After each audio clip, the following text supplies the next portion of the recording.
Well, sabotaging U.S. elections and eating children aren't Russia's only foreign policy goals. They're also firmly committed to fighting ISIS, which they're doing. And now it appears possible that Russian forces may have killed the head of ISIS, Abu Bakr al-Baghdadi. A Syrian human rights group announced today it has, quote, confirmed information pointing toward the death of Baghdadi. Whether or not it's true, it's interesting. It could be a big victory in the war on terror. So why aren't more in the U.S. more excited about it? And should we be willing to work with Russia against Islamic extremism? Ralph Peters is a retired U.S. Army Lieutenant Colonel, and he joins us tonight. Colonel, thanks a lot for coming on. Hey, glad to speak with you, Tucker. And for the record, yes, maybe your friends take money from foreign governments. I don't, and my friends don't. I hope they don't. It's appalling how much of that happens. And it's appalling how much of our policy is influenced by foreign governments. And you may see that at work now. The Saudis are dead set, of course, against Iran, and they have every reason to be. But I'm hearing a lot of people in Washington, and the Gulf states all feel the same way, a lot of people in Washington say all of a sudden, well, maybe, you know, defeating ISIS isn't such a victory. We've all been focused on defeating the Sunni terror threat embodied by ISIS, and now as we're moving toward achieving that, all of a sudden Iran is the real problem. Why shouldn't we take a moment to celebrate the potential death of Baghdadi? Well, indeed we should. But I would not jump to the conclusion that the Russians killed him. They actually walked back their claim that they'd killed him. And if you look at the timelines, the odds are pretty good that if he's dead, and let's hope he is dead, he was killed by a coalition-backed aircraft, because the Russians have not been seriously fighting ISIS. The Russians in Syria have been bombing hospitals, clinics, refugee columns, schools, and oh, by the way, they've been bombing the people we've been supporting, the anti-Assad opposition. Whereas they have been letting us take care of ISIS, and we've done a good job. Well, I mean, Russians are certainly brutal, and so I have no trouble believing anything that you just said. But you want an alliance with them? I don't know why we wouldn't. It's confusing to me why, when you have a power like Russia, which obviously has interests that diverge from ours, but has some that align, here, they've lost a lot of people to Sunni terrorism. Why wouldn't we cheer them on in their effort to stamp it out? Well, certainly we would, but we can't have an anti-terror alliance with terrorists, which is what the Russians are. They're not Islamist terrorists, and they hate the United States of America.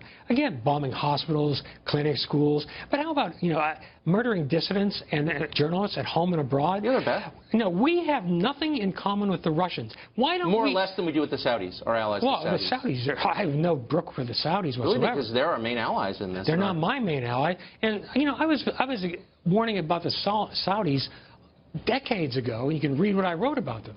And the problem with Iran is that Iran is now, we've alienated just about everybody. We've blown it right and left in the Middle East. And now you've got Iran building an empire that will stretch from Western Afghanistan to the Mediterranean. We've been doing a great job fighting ISIS. We've got the Iraqis, the Kurds, especially, moving in the right direction. But when ISIS is defeated, and it will be defeated and crushed, the caliphate essentially is no more. When it is, we will not be welcome, but the Iranians will be. Because we have never had a strategy, we don't have a strategy, and we won't, because we play jailbird checkers, and the Iranians and the Russians play chess. But I'm a little bit confused on a couple fronts. One, we've had over 3,000 Americans killed in this country by about a dozen acts of terror in the last 16 years. None of them committed by Shiites. None of them. Yeah, all of them by Sunni extremists. So we actually don't face any domestic threat from Iran. We do face a massive threat from Sunni terrorists supported by Saudi Arabia and all these countries we say are our friends. A. B, if we're so afraid of Iran, then why did we kill Saddam Hussein, thereby empowering Iran? Because we were stupid. And Iraq... But why are the same people who supported that stupid act, the one you just described as stupid, now agitating for a war with Iran? I'm confused. Well, I certainly personally don't know anyone who's agitating for a war with Iran. I do. I know a lot of people. Okay, well, you know different people than I do. I know people that think that we have to eventually stand up to the Iranians, thanks to President Obama's outright cowardice and the shameful treatment of our sailors, for which John Kerry thanked the Iranians when they're captured. But, you know, the Middle East is a very, very complex world. And we refused to think clearly about it and honestly about it, just as you pointed out. No Americans have been killed in the United States by Shia terrorists, Sunni terrorists. And yet, our president just went to Saudi Arabia and praised the Saudis to the skies. Our president seemed determined to do any deal he can with the Russians. And the Russians hate, Vladimir Putin hates us. He is malevolent. And he is as close to pure evil as I can find. He's also brilliant. And so I don't understand why any American would want an alliance with Russia, we should be strengthening our alliances with democracies. Instead of trashing NATO, we should be building it up much more strongly. Why attack Australia? Why attack Canada? For God's sake, I think it's you about make a Western fair point. It's just civilization. hard to see why, and I'm not vouching for Putin's character, which he seems like a shady guy, a strong man for sure, wouldn't want to live there. He's a killer. Hard to see why he's a threat to us. And how many wars can we fight at once? How many people can we be in opposition to at once? Why not just accept that people who are bad people share our interests and side with them? You sound like Charles Lindbergh in 1938 saying, Hitler hasn't attacked us.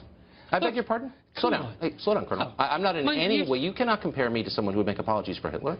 And I don't think Putin is comparable to Hitler. I think Putin is. Look, I think it's a grotesque overstatement, actually. Putin is, well, I think it's insane. Putin, fine. You can think it's insane all you want. You just compared me to a Nazi apologist because I asked a simple question, which is, slow down, why does it contravene American interests to make common cause with a group that's trying to kill ISIS? He invaded his neighbors, broken the long peace in Europe. He assassinates dissidents and journalists. He bombs women and children on purpose in Syria. He is as bad as Hitler. And I'm sorry, if you don't like the Charles Lindbergh thing, I will retract that. But let's just say you sound like someone in the 1938 saying, what's Hitler done to us? Putin is the equivalent of Hitler. I would hate to go back and read your columns assuring America that taking out Saddam Hussein will make the region calmer, more peaceful, and America safer, when in fact it has done exactly the opposite, and it has empowered Russia and Iran, the two countries you say you fear most. Let's just be totally honest here. Yeah. We don't always know the outcomes. Right. They're not entirely predictable. And so maybe we should lower the moral tone a little bit. Okay, well, rather than calling people accommodationists and say, we're not exactly sure what's going to happen. We can only make good decisions day by day. You made your career being an American conservative patriot. And now you're suddenly cheering for Vladimir Putin? I'm not in any sense cheering for Vladimir Putin. Well, you said and it's not I'm cheering for America as always. Our interests ought to come first. And to the extent that making temporary alliances with other countries serve our interests, I'm in favor of that. Making sweeping moral claims, grotesque ones, comparing people to Hitler, advances the ball not 1 inch. Vladimir It blinds us Putin is to reality. culpable. He hates America. He wants to hurt us. And I'm sorry, all this, suddenly Vladimir Putin's a good guy. Russia's okay. No, it's not. Russia is evil. So what's your Russia moral is test? our enemy. Okay, so we cannot in any way do business or make common cause with a country whose leader is, quote, evil, who is, quote, a bad person. That takes most of the world off the table. Most countries are run by really bad people. That's not the question. You're not talking about dealing with them. You're talking about an alliance, an anti-terror alliance. Come on, that's very, very different. First step, cheering on any attacks made by Russia against our mortal enemy, our real enemy, ISIS. Why not just say that's great? I don't like Putin. I'm not living in Russia. I'm not taking money from the guy, but like a good deed is a good deed no matter who commits it. Why not just say that? Putin isn't killing ISIS primarily. He's attacking the anti-Assad people while letting us fight ISIS. And are you convinced, and do you speak Arabic, by the way? No, I don't. Oh, you don't? Okay, so. How do you Russian? It's non-existent. Okay. And I would never claim to be a Russia expert. But I'm not sitting here talking about groups about whom I know very little, and I bet you're in that category, in Syria, and saying they're freedom fighters, they're serving the interest of freedom or democracy or American interests, when in fact, a lot of these groups, we know very little about them. And some of them are truly bad people who don't have our interests at heart. And we're not backing the truly bad people. And how about Assad? Well, how do we know that? Is Assad a good guy? Do you think? I don't know. I mean, ask the Christians and Jews who lived in Syria. If we align, who he protected. If we align with Russia, we are aligning with Iran. We are aligning with Assad. And that's bad for American interests because why? Do you think Iran is good for American interests? I think Iran's a bad country and in a lot of ways against American interests. But within the context of Syria, Assad was much better for America than the people I believe you hope to replace him with. The Kurds? How about the Kurds? So the Kurds are going to run Syria? No. Now we're in fantasy land. No, they're going to have an independent state. You're going to break up Syria into lots of little countries. Well, I'm not going to break it up. Okay, but that's the point because it works so well in Iraq? Yeah. Well, it hasn't broken up yet. And the problem with Iraq was in 2003 when we had the chance, we didn't break it up. We didn't break it up. Last question. Would you, knowing what you know now, and I hate to revisit this, but since you brought it up, knowing what you know now, that the deposing Saddam, his subsequent death, empowered Iran dramatically, and in fact, we explicitly helped Iran gain traction in Iraq. Do you think that was a wise idea? And do you think there are any lessons going forward in Syria that maybe when you take out a secular leader, the vacuum is filled by even worse people? Well, I think that is a valid point you can make. Yes, it often happens.